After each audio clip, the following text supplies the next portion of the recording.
Let's go on board. Just listen. With Jimmie Johnson, exit of turn 7, Watch the left-hand side there as Jimmie Johnson comes into frame, just gets wide.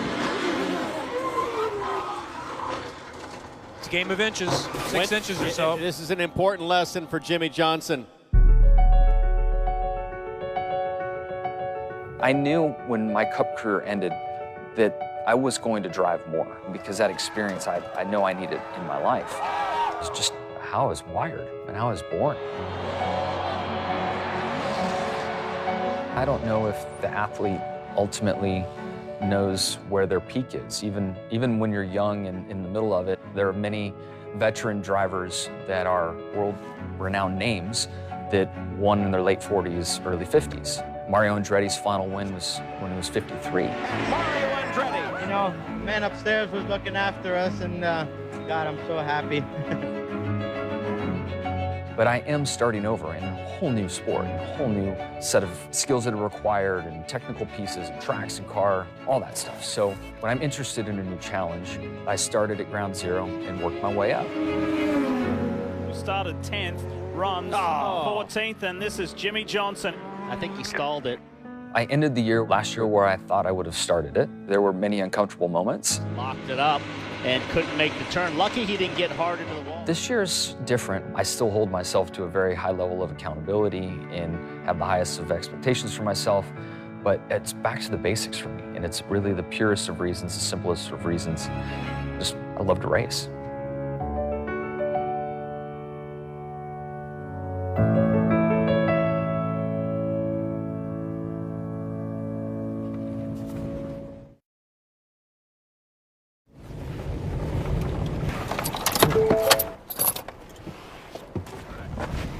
You won't use this, but I'll share this with you.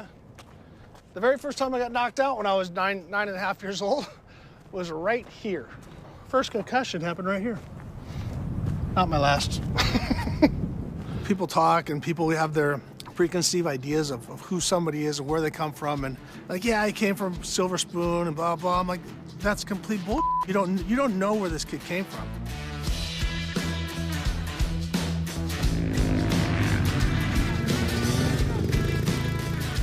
This is where it all started. It started for me, it started for Jimmie.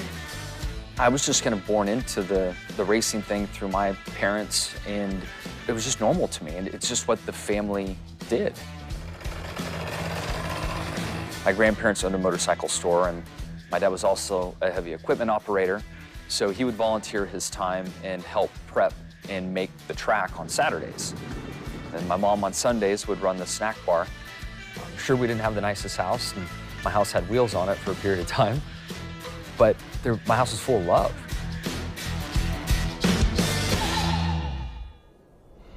First memory of Jimmie out here was he was so little, just a little tiny guy, you know? He was racing against another competitor. I didn't like him because Jimmie's like my little protege.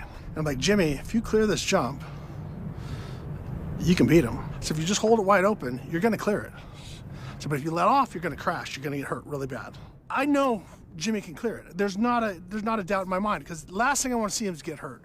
So he comes around, goes over the hill, hits it wide open, jumps. And I don't know if he passed the guy in the air or whatever, but he clears it and he lands perfectly. Lands, goes right down the backside. Not an issue. That just goes off the track and crashes. Just like, I don't know why he crashed, but it wasn't because of the jump. He gets his helmet off, and I go, what happened? He goes, I had my eyes closed. I go, what do you mean you had your eyes closed? He goes, I was so scared, I had to close my eyes. I said, well, why did you do it? He goes, because you told me I could. But that's the commitment that Jimmie has. Jimmie's the same guy today in IndyCar as he was when he was 4 years old on the track. Feeling of wanting to go fast and wanting to win, it doesn't leave. It really is wild. I mean, the longer I drive and compete, the more it takes me back to my youth. You know, why is he still racing in IndyCar? It comes back to, I want to drive.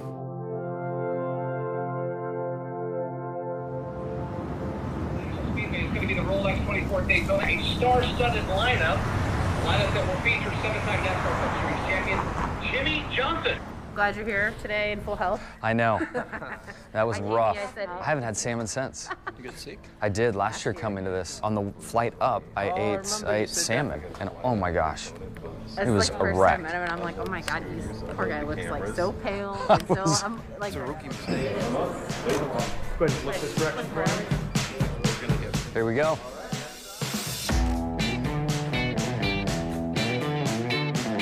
And Christian, look. See, now you're spooky. All right, there you go. 7-time NASCAR champion, Jimmie Johnson. Jimmie Johnson. What's kind of the big takeaway? That's a broad question you probably answered a few times, but now that you've had a chance to look back on that season. I found myself making too many mistakes last year. I feel like I had to lean on everyone last year. You know, not only am I going to drive the street and road course races, but I'll also do the ovals. In the ovals, I have more expectations. The expectations. Sitting in a bathroom break or something now for 10. And now here I am at 46. I'm 46 years old, 46, and living the dream.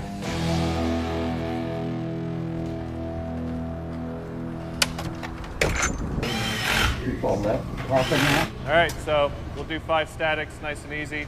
Space them out so we don't burn out, and we'll go off of Anthony. Ready, go.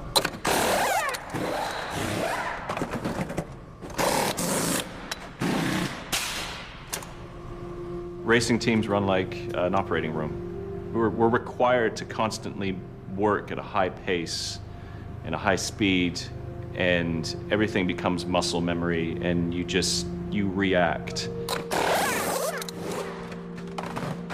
My job is to change the outside front tire, which is typically should take anywhere from 3.5 to 4.1 seconds.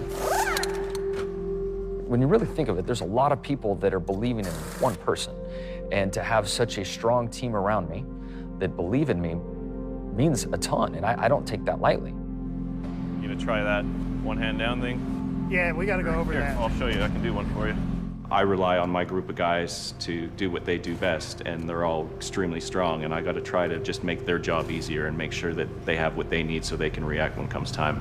It's gonna take me a little bit to... Yeah.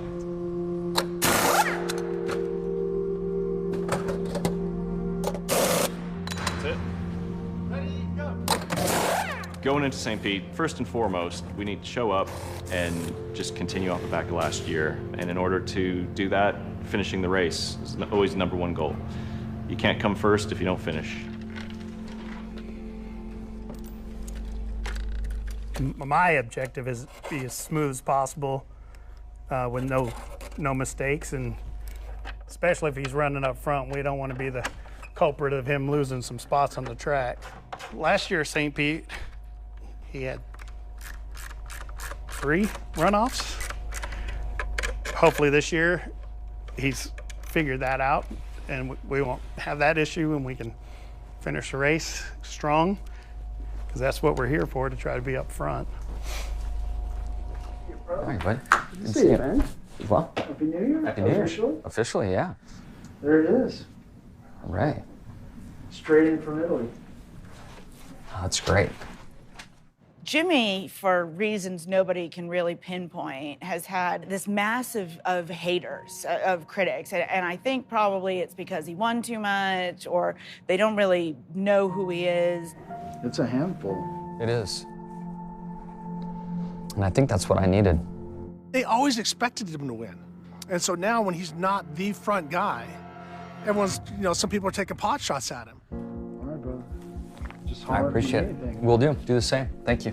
Good to see you. Social media and just the access that haters have to any athlete today, I think somewhere in there my give a damn meter broke. I think that there are people who maybe have very high expectations, and they see that the 7-time champion's going there, and they're like, well, he's gonna go and he's just gonna win all the races. Like, he's the best driver in the world. Not really understanding that you're asking him to unlearn everything he's done for the better part of 2 decades. Jimmie Johnson is one of those people who wants to be challenged. He wants to push himself. Who decides to start their whole career over at 45 years old, to go from the top of your game and one of the greatest ever and step back and say, I'm going to be a rookie. The youngest driver in the IndyCar field this year was in kindergarten when Jimmie won his first championship. The age discrepancy is massive. The energy on the front straightaway, it's unlike anything else I've experienced before. You're driving on the edge. Every lap that a racer's racing, they are driving 1 inch from death the whole time. Every time you see the hands move, they've gone past the edge of friction. You have no idea.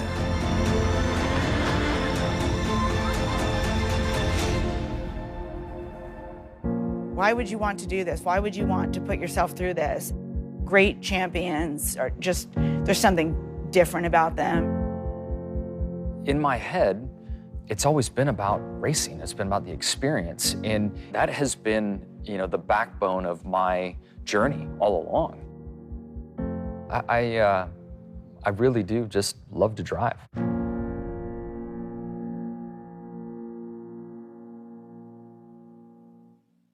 Hi, I'm Will Christian, and thank you all so much for watching. I'm here to remind you to hit subscribe for all the latest Supercross news and highlights. And of course, don't forget to sign up for Peacock Premium. That is now the new home for streaming for all live Supercross events all season long.